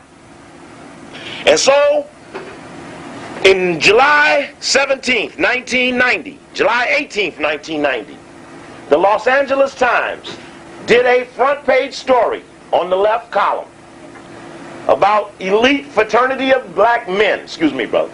I saw that one get away. I'm just shaming myself. I stand back here. This elite fraternity of black men were described in the article as being influential, as being somewhat like Skull and Bones at Yale. And as it said these things, I was a little in awe, as the others, brothers in African Minds United and the Coalition Against Black Exploitation, as we all were intrigued by the fact that this group of men could have been in existence and we not know about them. And even other brothers and sisters. I remember talking to a brother who had been National Executive Secretary of Sigma Phi Beta Sigma, been in fraternity land 37 years, had heard nothing of the Boule ever, though its founder had been a member. And so, as we began to talk about it with other people around the country, we began to realize that people didn't know about it. How you doing, Brother Warren? And not knowing that people didn't know about it, we just assumed that it was incidental, that everybody must know something about it, and that it was not mysterious or connected to all of those other things we had previously been talking about, like Cecil Rhodes and Baron de Rothschild and all the halls of haters, the ADL and the Diamond Jewish Connection. We've been talking about the Trilateral Commission, who is responsible for this economic summit that you'll be seeing on TV the next 3-4 days. You need to know that. Anybody? Carl Rowan came on the radio right here in LA. And my friends jumped him, because we jumping them in every city. And when they jumped him, he said the Trilateral Commission ain't done nothing. But the Trilateral Commission went to the president and had him set up the annual economic summit starting in '76, France. So when you listen to how your destiny of your country, they say, rides on that meeting, you wonder how Rowan could make such an allegation, but knowing as a Boule in Washington, D.C. Epsilon chapter, his goal is to never speak of the high, white, and mighty, whom the Boule, all 3,300, are sworn to protect. Yes, these brothers that we are pushing up against the wall have taken a sworn oath that they will never expose the whites that they know actually run the world. They, in ambition and in deference to liberation and respect of the race, have agreed to maintain the status quo of white supremacy, which has two levels of white supremacy: a local, limited, parochial side, the Ku Klux Klan, the Reardons, the Kenny Hans, the local clans, but has a powerful, more mighty upper crust, which probably would include Occidental Petroleum and Arco and Exxon and Mobil Oil and the Rockefeller Foundation and other influential, wealthy families and institutions. And then you got this article here, the Bethlehem Circle, that was published actually almost 12 years ago today. A couple of weeks will make 12 years on the dot. Let's see what it says here. Bethlehem Circle, the Boules, the Black Skull and Bones Division. With so many black celebrities like LeBron James, Jay-Z, Drake, Beyonce, Lil Wayne, Nicki Minaj, Frank Ocean, Kanye West, Rick Ross, the late great Michael Jackson, etc., flashing blatant Illuminati symbols and references in their music and videos, and before a basketball game, LeBron, I had to write this article. Let's get this straight. None of them are members of the Illuminati, Bohemian Grove, or Skull and Bones. Why? Because those organizations are for affluent white men only, so neither blacks nor women are allowed to join. What they are members of an offshoot of Skull and Bones called Sigma Pi Phi, aka the Boule, which means advisor to the king. Founded by two doctors, a dentist and a physician, all Afro-American, the fraternity was founded in Philadelphia, Pennsylvania in 1904. They established chapters in Chicago, Illinois, and then Baltimore. The organization was created because non-white professionals were not offered participation in the professional and cultural associations organized by affluent white males. Sigma Pi Phi has over 5,000 members and 126 chapters throughout the United States and the West Indies. Rumor has it that almost every prominent black male celebrity or successful business mogul is a member of this organization. What started out as an organization for prosperous black men to congregate and pull their resources together has over the years morphed into something more sinister. Rumor has it that the organization was infiltrated and neutralized by the Skull and Bones circa 1965 during the height of the civil rights movement to do their corporate and social engineering bidding. Y'all hearing what I'm saying? This is what I was telling you. They used these people to try to guide us because they knew they would be able to bring everybody into the fold if they got somebody of a certain skin color to talk to certain and different crowds of people. right? Depending on what the target population was. They would use certain people to do this. It says in exchange for access to resources like fame, funding, position, real estate, adequate legal representation, and so on. For one, the Boule is not an organization one can apply to. Joining is done by invite only. So an applicant has to be screened and fit their profile of membership. Political figures like Al Sharpton and Jesse Jackson are said to be members. How these two operate in favor of the Boule, and this is one of the most crucial parts of this entire video, y'all. Please listen to what I'm about to read here. How these two, that being Al Sharpton and Jesse Jackson, and not just them two, it's other people like them, but this is typically how it works when you're talking about like the Hegelian Dialectic, tactics, and things of that sort. How these two operate in favor of the Boule that operate in favor of big business is whenever an incident happens when a person of color is the victim of a white person, they're the first to take on the responsibility of exacting justice.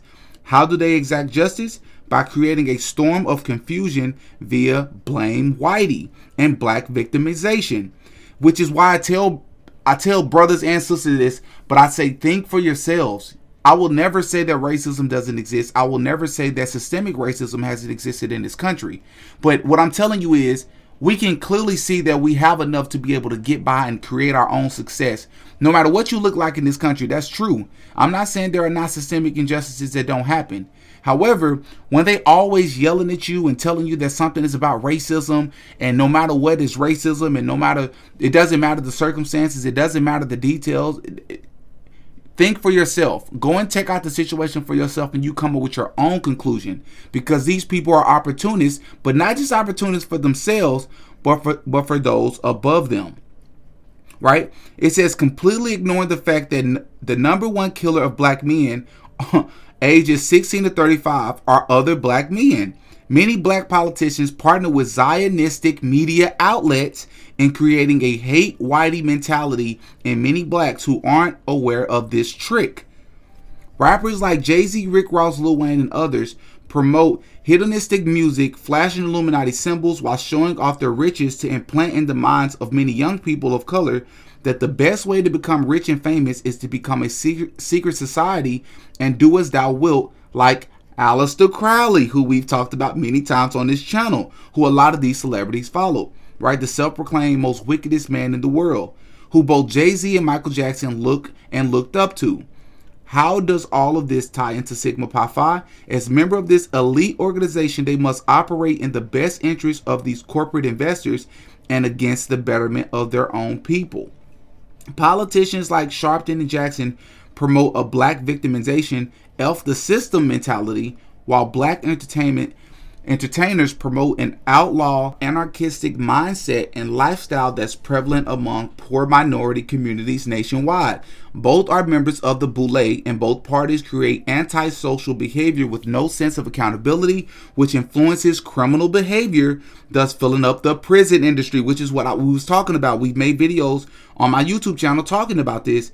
The hip hop to prison pipeline with the meeting that happened in the 90s, that allegedly so-called happened in the 90s, and it's in my opinion, it's clear that this meeting happened somewhere around this time, or at least there was some sort of agreement, because there was a shift in the music around this time, and everything just became secular, raunchy, and deplorable, and degenerate music. It was just, everything was about degeneracy, and they celebrated it, right? Mainstream rappers also dictate what alcoholic beverage, car, or fashion brand to buy, making many of these corporations billions of dollars in exchange for endorsements. Simply put, they seduce their own people, then lead them to the slaughterhouse.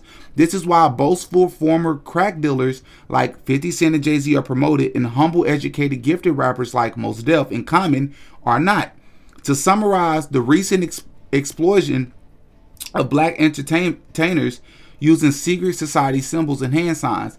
They are not members of the Illuminati, but they are members of the Boule, and I would argue also Freemasonry as well, but that can go hand in hand, who does the bidding for the Illuminati in exchange for fame, fortune, and access to resources. And even this article here, right, says Diddy and the alleged connection to the Boule Society and Illuminati. And this was actually just posted 8 months ago, right? And so we're going to ride down here talking about the history of the Boule, which we've already read. But look at this. It says the Illuminati conspiracy. The Illuminati, originally a Bavarian secret society founded in the late 18th century, has evolved into a catch-all term for various conspiracy theories. Many believe that the Illuminati consists of elite members who control world events from behind the scenes. Diddy, along with other celebrities, has been linked to these theories with claims that they are part of a larger agenda to manipulate public perception and control cultural narratives. Celebrity and conspiracy theories. Diddy is not alone in facing these allegations. Many high-profile figures are often drawn into conspiracy theories surrounding the Illuminati. This phenomenon reflects broader societal anxieties about power dynamics and the influence of celebrities in contemporary culture. The allure of conspiracy theories can stem from a desire to find explanations for complex issues, such as systemic inequality and the concentration of wealth. Critical examination. It is crucial to differentiate between fact and speculation when discussing the connections between Diddy the Boule society and the Illuminati. While Diddy is a prominent figure, the claims surrounding him often lack substantial evidence.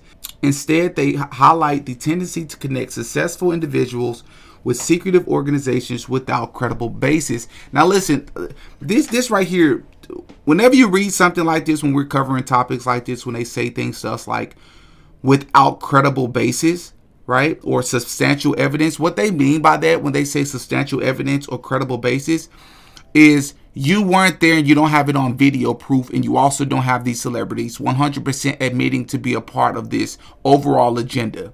That's what they mean by that. And even then, they would even use, even if you had video evidence to prove certain things, they would still use your own eyesight and what you're seeing with your own eyes against you, right? So for example, Nori is the rapper who was a co-host of the show Drink Champs, which, interesting enough, that is hosted on Tidal, which was formerly owned by Diddy, of all people.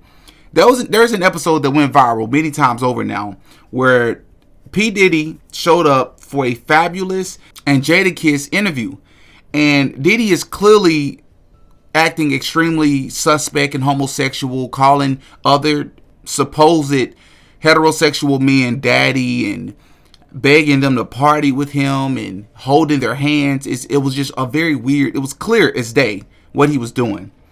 Well, Nori just for the first time spoke on this situation on the Breakfast Club. And this is what I mean when I say, even if you see something for your own eyes, they'll try to use it against you. Listen to Nori justify or try to paint a different narrative of what Diddy was actually doing that day.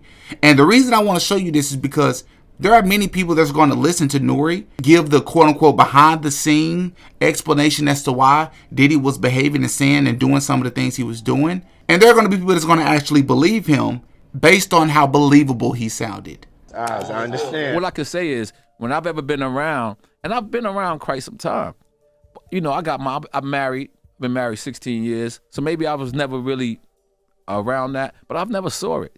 Mm-hmm. You know, I've never saw this monster that they describe. When I hear the testimony, because I got ears and I got Q-tips, so I hear it. Some of this, whoa, and then some of it I'm like, nah, but I don't know. But you've seen the freaky first hand. No, I've never seen. I've really. See, just I thought you went in like that. We see the interview every day, Nori. What you say? The interview goes viral every day. Yeah, your interview, yeah. When you look back at that clip, do you be like, we saw the freaky first. All right, hand. you ready for this? Yes. All right. Y'all ready for this? Yes. I've been waiting to say this story. Okay. Okay. Let's party. Oh, God. I feel like I'm back at court. It's a witness testimony. Okay. You want us to play it to refresh your memory? No, I'm very refreshed. I see it every time it goes viral and I'm tagged. Yes, I look at it too, and I watch the whole too. So here's what happened. Fab and Jada. Drink Chats, we're hot at the time. We got a budget to fly around. We're using the Revolt budget. Big up to Revolt. Everybody there. Thank y'all for holding us down. So they're in LA. We fly to LA. Kissing them on a promo run. Mm-hmm. I, like the creative person that I thought I was being, I messed up. But I thought I was being creative. I hit Puff. And I was like, yo, they're doing a whole press run. That was for the Fab and Kiss album. Yep. They're doing a whole press run. What can make ours different? You come to the show. So he's like, all right, cool. It's Groovy Lou's birthday. We're gonna go celebrate with y'all. Boom. Now that part you forget. That's why the candles was there. Right. It was Groovy Lou's birthday. Who is a Rastafarian? The furthest thing from anything flagrant, right? Fab, Jada Kiss, and Diddy arrive at the same time. Remember, Diddy's a surprise. So my friend Mr. Lee, who's Dominican, what's his slang? Dottie. Yo, Dottie. Yo, Dottie. That's how you talk in Dominicans because they don't want to say Poppy. Poppy is a Puerto Rican thing. You understand what I'm saying? So he sees Diddy. He's like, yo, Dottie, you got to put you over here, Dottie, because we got, and we don't want them to see it. So Diddy got that in his head now. Dottie. Now he just keying Dottie. He think that's what we saying. No, that's not what we're saying. It's just what Mr. Lee is saying. That's it. Okay. That's it. So we walk over and he goes, yo, what's up, Dottie? You up immediately. Yes, it does. All right, cool. Puts us in a. But here's what y'all don't know. When he's saying to Fabulous, yo, why don't you party with me no more? Look at us in front of Fabulous. That's not Ciroc. Fabulous had a whole Coco Loso with Diddy. So when I'm inviting Diddy to co-host, he has a whole nother thing.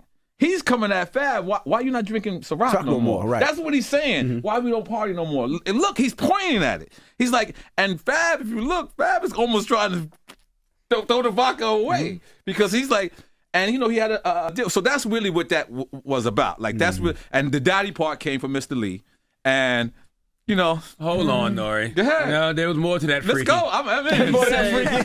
He said, "I like it. I like it when you scramble, like that, Daddy. When you scrambling and scraping like that." So where did that part come from? No Dominicans was saying no scrambling and scraping. Hey, that part? I can't. I don't know, Daddy. I don't know. I was thrown off too. You mentioned this in the interview. What do you think is hip hop's obsession with the Illuminati? I think hip-hop obsession with Illuminati is because we don't really know if it's real or not. Like, we don't, like, there's things that make you be like, and then there's things that make you say, I don't know. But that's like the devil. Like, it's actually like the devil. Like, do you really know if the devil, like, you know, every time you do something stupid, you be like, that's the devil, right?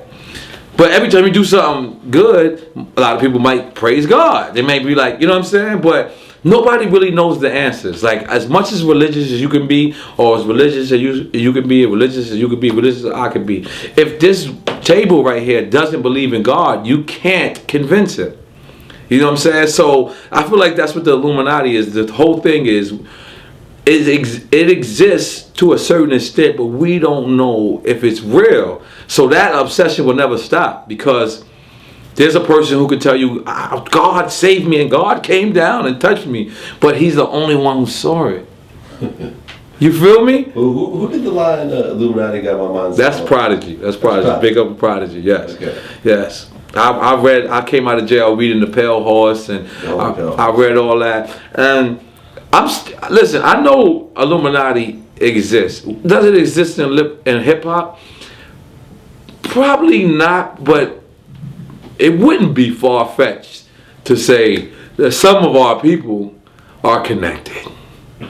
It wouldn't be. Like, it just wouldn't be. You know what I mean? I'm sorry to say it, but so I think that's what the whole obsession with Illuminati is that it can exist, and then it can also not be. Like, but it's a level of success where it's a door. It's a door. When you platinum and you getting 50,000 a show, I've been there. There's a door that you can walk in. I'm not sure if it's homo or if it's Illuminati. I just didn't take that though. I went straight. What do you mean? Listen. When you get to a level of success, when you getting 30, 40, 50,000 a show, you platinum, you running across the world. There's 3 different doors, right? There's 3 different ways to walk. There's to the left. There's to the right, and then there's straight. Straight is you're on your own. Let's see if you continue this success, young man. Okay. Let's see if it's all about your skills, young man. Let's really see that when you went straight. To the right, I'm not sure if that's the homo shit right there. And then there's to the left, I'm not sure if there's some sacrifice shit going on right there. I'm not sure because I went straight. But I was offered these doors. So you were offered some gay shit? I don't. No. I'm saying that to the right when I seen it, those was those guys over there. You know what I'm saying? Those different people, which I have no problem with. You know, that's y'all. You feel me? And I just chose to go straight. And this one right here says, breaking the code of silence, exposing the inner workings of the Boule society, unveiling the hidden secrets and mysterious traditions of the elite black fraternity. This was published 2 years ago. And we can see here there's a lot of members here. And something that's typically said early, the earlier or the farther back you go to the inception of the Boule, the more light-skinned members there were, because the lighter your skin color was, the closer in proximity you were to white people, so to speak. This is what was said. The Boule Society, also known as Sigma Pi Phi, is an exclusive organization of black professionals that was founded over a century ago. Okay, we know all of this. But let's go down here where it says membership and selection process of the Boule Society. They must be a black American, right? Says that here. They must hold a professional degree or have achieved notable success in their field. And notice, it doesn't say a particular field. So you can be a pastor, you can be in the music industry, you know, standing and supporting and encouraging things that are completely opposite of what a pastor is doing. Or you can be the CEO of a Fortune 500 company. It really didn't make a difference. They must have a strong commitment to serving the black community, and they must have a high level of integrity and ethical standards, which is very interesting because how do you define this high level of integrity and ethical standards, right? Because in their organization, that could mean one thing, but then again, behind closed doors, they can mean something completely different. And they talk about the inner workings. Is this even interesting to read? Let's see. The inner workings of the Boule are shrouded in secrecy, and the organization is known for a strict code of silence. However, some details about its inner workings and traditions have been made public over the years. The Boule Society operates as a fraternal organization, and members organize into local chapters. The organization has a hierarchical structure with senior members holding positions of authority. Okay, this we know. It says that the traditions are the initiation ceremony, which is a highly secretive and elaborate affair. The ceremony involves various rituals, symbols, and traditions that are intended to reinforce the organization's values and principles. For example, members are required to swear an oath of allegiance to the organization and to keep its secrets, just like Freemasonry, just like any other fraternity. So there's no difference here, right? If it's about just development and caring about the black community, why do you have to swear to secrecy? Why do you have to take an oath? It makes no sense, right? Unless you're going to indulge in things and participate and be taught about things that the general public is not supposed to know. So it's not just for anybody to join, because they have to know that they can trust you. Criticisms and controversies surrounding the Boule. The Boule Society has faced criticism and controversy over the years, with some people questioning its secrecy, exclusivity, and influence. One of the main criticisms of the organization is that it is elitist and exclusive, with membership limited to a select group of black professionals, which is a fact, who are deemed worthy by existing members. Some have accused the Boule Society of being out of touch with the needs and concerns of the broader black community and of using its influence to advance the interests of its members at the expense of others. Absolutely. That's how a lot of these organizations work. So there's no surprise there. Allegations of elitism and exclusion have been a persistent issue for the Boule Society. Some have accused the organization of perpetuating the very same systems of privilege and discrimination that it claims to be fighting against. Once again, no surprise, if you are of the so-called black community, then you're already familiar that there is colorism in the black community, right? The darker you are, the more you're frowned upon. So if they're saying that, so to speak, the origins of this Boule was not only founded, but you had so-called white people that helped with the inception of this organization in order to control the people who came through this organization, then it wouldn't be a surprise that a lot of them, not being like maybe 40 years removed from slavery, would be heavily influenced by white people and wanting to have close proximity to white folks. So once again, there's no surprise there. Critics argue that the Boule Society reinforces a hierarchical and elitist system that privileges the interests of a select group of black professionals over the broader black community. Yeah. They have been subject of numerous conspiracy theories, with some people alleging that it is a part of a secret society with nefarious intentions. Some of the conspiracy theories surrounding the Boule includes claims that it is a tool of the Illuminati, that it is involved in mind control and brainwashing, and that it is connected to various other secret societies and shadowy organizations. Now, them using this term, like I was just saying with the other article, them using these terms like conspiracy theories and not, lacking substantial evidence and things of that sort, not being credible. People are waking up, bro. People are thinking for themselves, and you're not going to be able to bully us or make us feel bad or guilt trip us into not thinking or doing our own research in 2025 simply because you're calling us a conspiracy theorist. Okay, so what? We're going to continue to look, and we're going to use our critical thinking skills and be able to contextualize these situations to be able to put, pieces together like a puzzle and come up with our own conclusion based on what we think this picture is telling us.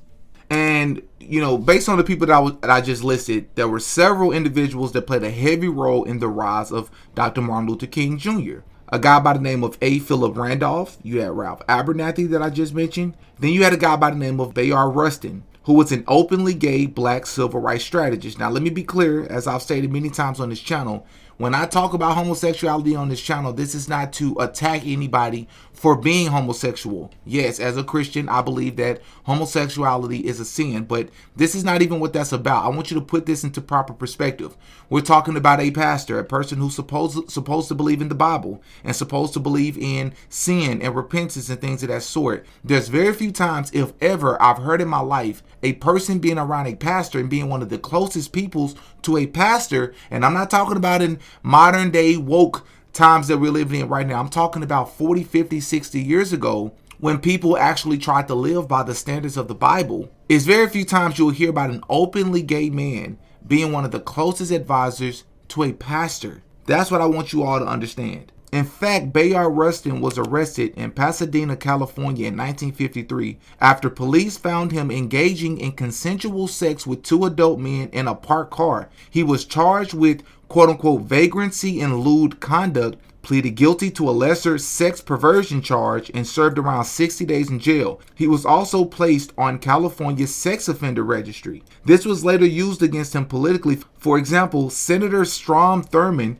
publicly labeled him a sex pervert to attack his involvement in the March on Washington. He was also the chief organizer of the 1963 March on Washington, who advocated nonviolence, heavily influenced by Gandhi and Quaker principles, and a close advisor to Dr. Martin Luther King, as we've already stated. Rustin was also a member of the Young Communist League in the 1930s and 1940s. Then you had a guy by the name of Stanley Levinson, who was a white Jewish businessman, lawyer, and the key advisor and speechwriter to Dr. King. Levinson was alleged by the FBI to have been a Communist Party USA member, or at least a strong affiliate into the 1950s.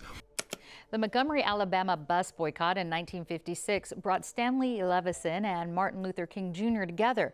Levison, a white Jewish businessman, and Dr. King, a nonviolent civil rights leader. But Levison had once been a member of the Communist Party.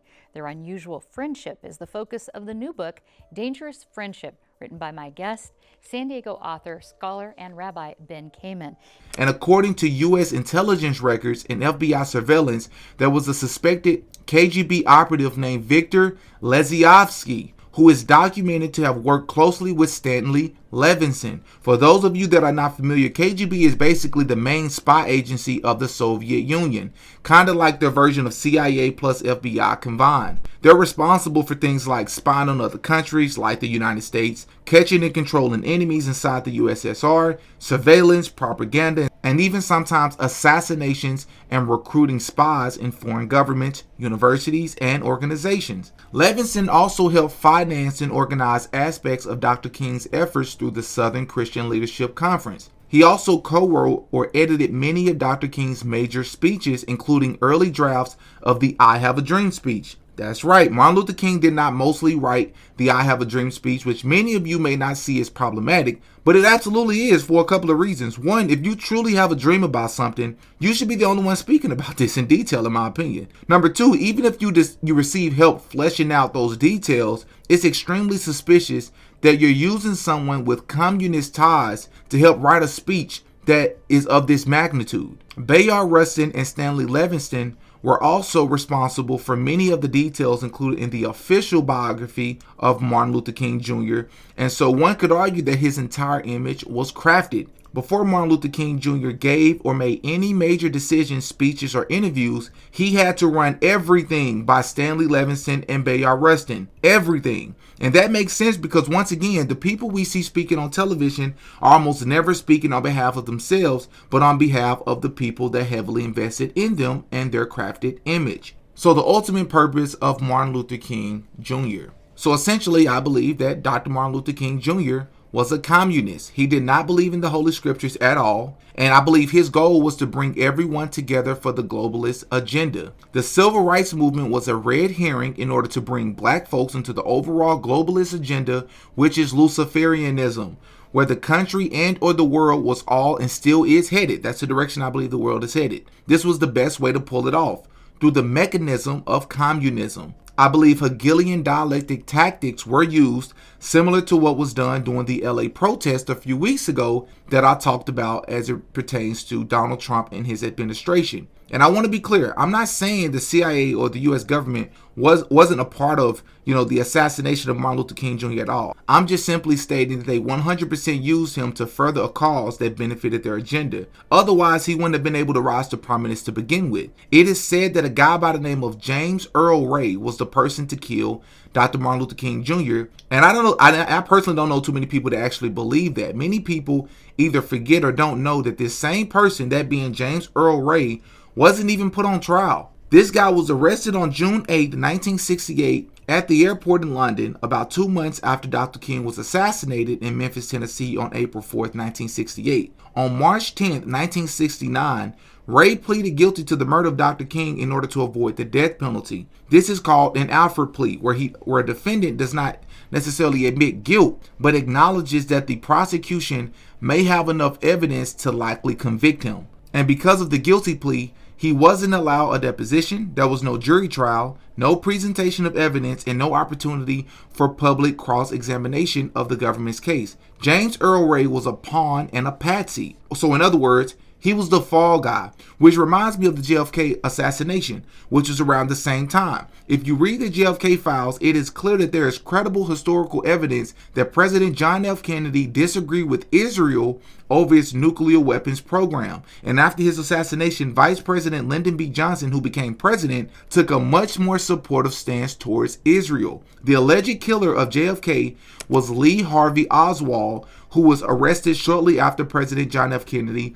was assassinated in Dallas on November 22, 1963. Now, Oswald was charged but killed by Jack Ruby before he could stand trial. There was also conflicting eyewitness accounts about how JFK was shot, unexplained evidence, and Oswald's own claim of being a patsy or a pawn. So he said it himself that he was a pawn. In the early 1960s, Israel was secretly developing nuclear weapons. JFK was strongly opposed to the spread of nuclear weapons and insisted on U.S. inspections of nuclear facilities. He sent multiple letters to the Israeli Prime Minister David Ben-Gurion and later to Levi Eshkol, pressing for full transparency and regular U.S. inspections of Dimona. But the Prime Minister resisted these demands and eventually resigned in 1963, the same year JFK was assassinated. In May 1963, JFK wrote, warning that if Israel didn't comply, it could, quote-unquote, seriously jeopardize the support Israel receives from the United States.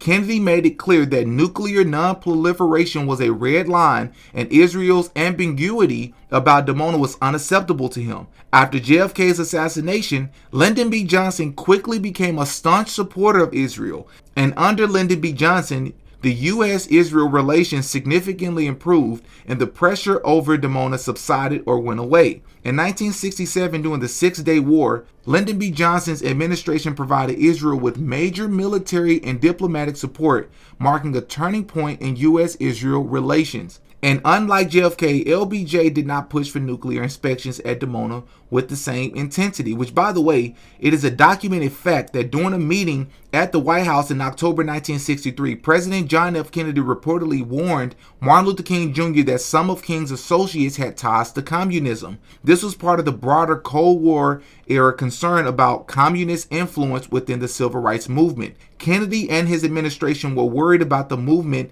being linked to communist groups, which could undermine public support and invite government crackdowns.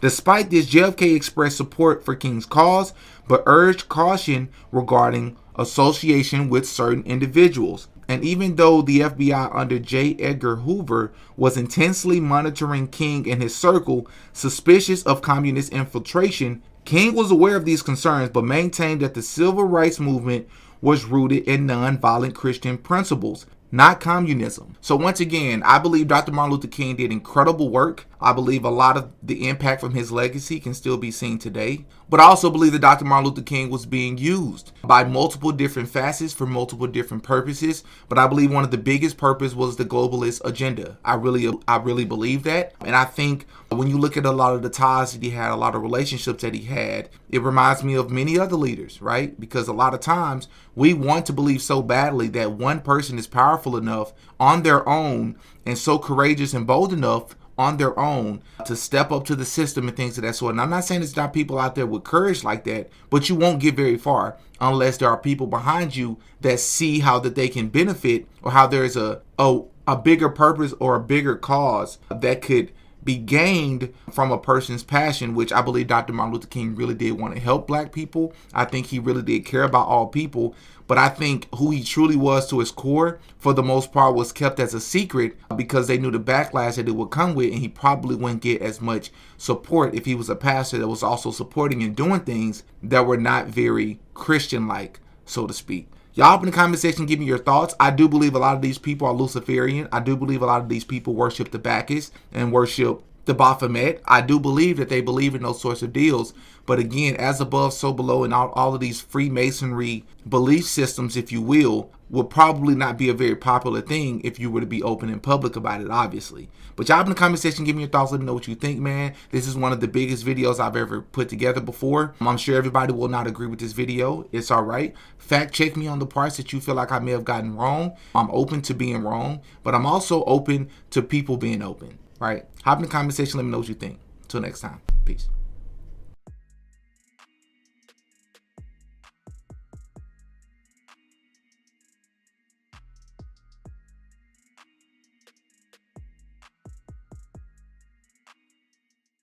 Oh yeah, Diddy got a podcast.